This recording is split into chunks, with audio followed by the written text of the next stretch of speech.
Out station से ambulance आए हैं, इसमें नए एम्बुलेंस रुक जाएंगे जो एकदम इस साल के नए एम्बुलेंस हैं, और बाकी एम्बुलेंस का स्वागत करते हैं। Big round of applause for our guest from out station.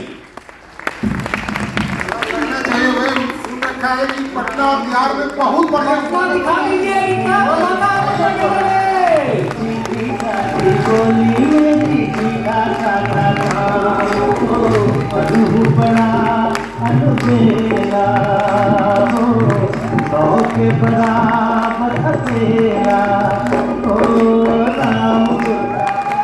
नमस्कार पटना। इन महागुरुओं के लिए हम चाहेंगे जोरदार तालियां। जिनको कभी सीडी में सुन के हम लोग बड़े हुए आज उन्हीं के सामने बात कर रहे हैं।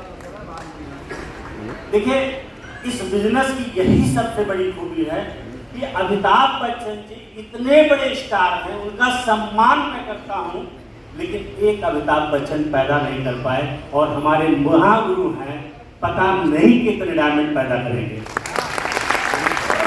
तो जैसे मैं बताऊं, मेरा नाम बेबी सिंह है, बाय प्रोफेशनल बिजनेसमैन रहा, और आया नहीं था इस तरह के बिजनेस में जबरदस्ती लाया गया था।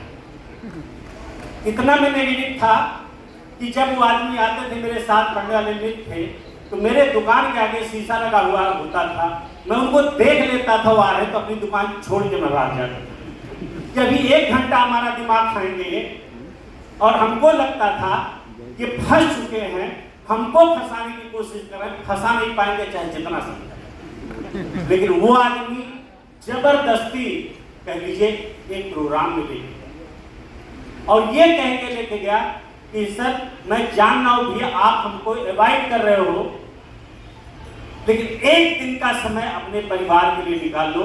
अगर आपने नहीं निकाला तो ऐसी कुल्हाड़ी मारोगे कि अपने आप को कभी माफ नहीं कर पाओगे।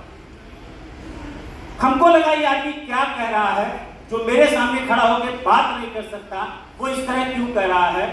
और मैं तैयार हो गया, और वो प्रोग्राम था फैजाबाद में, तो हम उस दिन तैयार होंगे। दूसरे समय ये सोचे, हमने कह दिया जाना नहीं चाहिए, क्योंकि बिजनेसमैन अपना काउंटर नहीं छोड़ना चाहता, चाहे बोनी ना उसकी।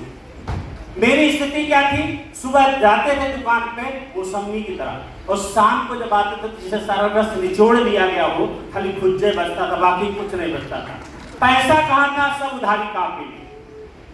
लेकिन वो दूसरे दिन गाड़ी लेके आए, हमको गाड़ी बिठाए, फिर लेके पहुंचे, और सोचते मैं जा रहा था कि समझाए कुछ भी, हंसेंगे नहीं, चलेंगे हनुमान जी दर्शन करेंगे, अयोध्या आएंगे, वापस आ जाएंगे, कह देंगे हम नहीं करेंगे। लेकिन वहां जाने के बाद उस आदमी में बहुत सारी चीजें मैंने सुनी, लेकिन 3 चीजें जो थी मेरे दिल को टच की। वहां एक मैंने राजा साहब को देखा, तो जितना मेरा बाबू साहब का भरण था नीचे आया। फिर मैंने एक ऐसे डॉक्टर को देखा जिनकी लाखों की इनकम थी, और बहुत सारे सब लोगों को मैंने देखा, गांव के लोग, शहर के लोग। हमें लगा ये सारे लोग कर रहे हैं, हमें करना चाहिए। उसकी जो बात टच की थी, वो बात ये थी, उसने कहा हो सकता आप 1 लाख कमा रहे हो सकता आप 2 लाख कमा रहे हो सकता आप 3 लाख कमा रहे हो, 4 लाख कमा रहे हो, भगवान करे आप और कमाओ। लेकिन जिंदगी की सिक्योरिटी क्या है? आज रात को घर जाना, 2 बजे रात को उठ जाना, और 2 बजे उठने के बाद माँ का चेहरा देखना, पत्नी का चेहरा देखना, बेटी का चेहरा देखना, बेटे का चेहरा देखना, और ये सोचना अगर ये सब सो रहे हैं तो किसकी वजह से सो रहे हैं। कोई तो घर का मुखिया है, कोई तो गार्जियन है। भगवान न करे किसी को कल उस मुखिया की तस्वीर पे माला चढ़ जाए, उस परिवार की क्या स्थिति हो। पूरी तरह मैं अंदर से हिल गया। 4 लड़कियां मेरे पास, 1 लड़का मेरे पास। ऐसा नहीं लड़की पहले हुई, पहले लड़का हुआ फिर लड़की हुई। तो मैं पूरा विजुलाइज करने लगा। और मैं बताऊं, उस दिन की बात है, और जब कोरोना आया तो जब भी किसी का फोन आता था तो फोन पकड़ने में डर लगता था। जैसे फोन पकड़ते थे, भैया सुने हैं क्या हुआ, फला के चाचा गए, फला भैया गए, मतलब ऐसी ऐसी बातें आ रही थी। उस समय इस बिजनेस की हमको सिक्योरिटी बता रही। दूसरी बात बताएं आपको, 15 साल में फाउंडर प्लेटिनम रहा, और जब कोरोना आया उस समय मैं सफायर गया। फिर दोबारा जब कोरोना लगा तो एमरल्ड चला गया। 15 साल भगवान प्लान करके रखा था कि तुम्हें 15 साल खिलाएंगे। देखते हैं तुम्हारे अंदर कितनी ताकत है, कितनी पावर है। मेरे ऊपर 16 लोग बिजनेस छोड़े और वो समझा रहे थे आके, भैया छोड़ दो बिजनेस, हम सब समझ गए हैं। मेरा दीपक उन्होंने जला दिया, अपना दीपक बुझा दिया। बस एक बात मैं आप लोग से कहना चाहूंगा, इस बिजनेस में आना आसान है, इस बिजनेस से जाना आसान है, लेकिन टिके रहना बहुत कठिन काम है। कुछ भी करिएगा, कुछ भी करिएगा, कुछ भी करिएगा, चाहे बिजनेस समझ में आए चाहे ना समझ में आए, प्लान समझ में आए चाहे ना समझ में आए, अपलाइन समझ में आए चाहे ना समझ में आए, आप बिजनेस मत छोड़िएगा। क्योंकि बचपन में पढ़ाया गया है, रसनी आवत जात से सिलपत पर निशान। आप रहोगे तो सीख जाओगे। आप बताइए, हम लोग ओमप्रकाश सर का उदाहरण देके बिजनेस करते हैं, ट्रम्बस सर का देके उदाहरण बिजनेस करते हैं, और बहुत सारे लोग का उदाहरण देके बिजनेस करते हैं, और आपका सौभाग्य आपके सामने ये लोग, कितनी बड़ी बात है।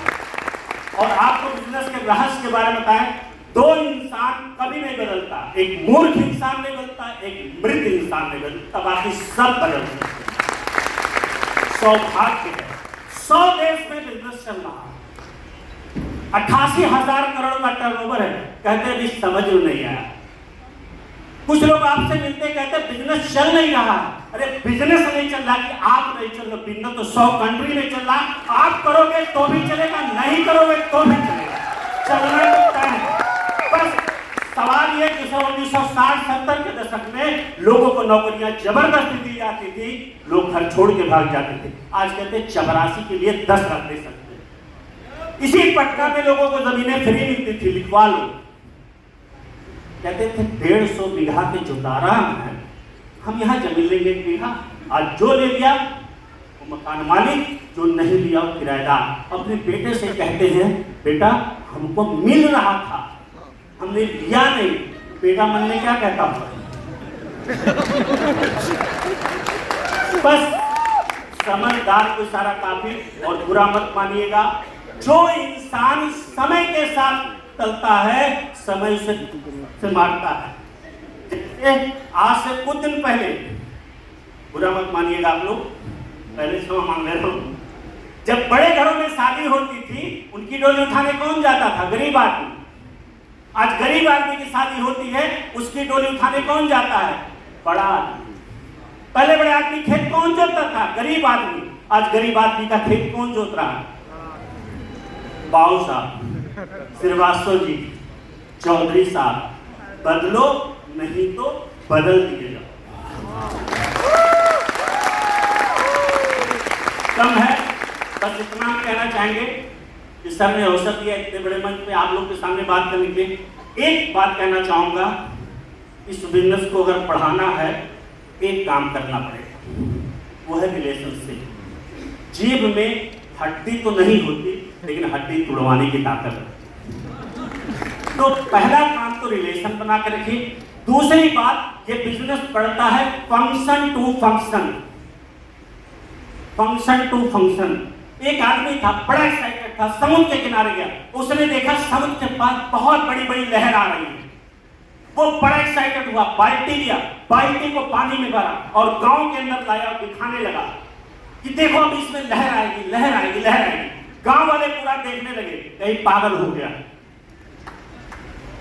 गलती उसकी नहीं थी, क्योंकि समुद्र का पानी समुद्र में ही लहर देता है। कुछ लोग कप में इस बिजनेस को दिखाते हैं, कुछ लोग लोगों के ऊपर तरस करते हैं। मीटिंग ना जाओ, ठीक, तुम घर में बैठे रहो, सारा काम हो जाएगा ना। कप में लहर नहीं आने वाली, बाल्टी में लहर नहीं आने वाली। यहां जब पहुंचाओगे तब वो लहर को देखोगे, तब वो आदमी 1.5 लाख कमाना चाहता, 60 से 70 लोगों को यहां दिखा दे, सिल्वर उसका जाना तय है। तो मेन क्या करना है? प्लान दिखाइए, अप लाइन को प्रमोट करिए, प्रोग्राम में डालिए। एक बार की बात है, शायद महाभारत में आपने पढ़ा होगा, द्रौपदी जी थे, उन्होंने कहा केशव, ये सब जब युद्ध हार रहे थे, चौसर हार रहे थे, आपने इनको रोका क्यों नहीं, बचाया क्यों नहीं? आपके रहते ऐसे कैसे क्या हो गया? तो उन्होंने एक बात कहा कृषि जी ने कि क्या इन्होंने मुझे याद किया था?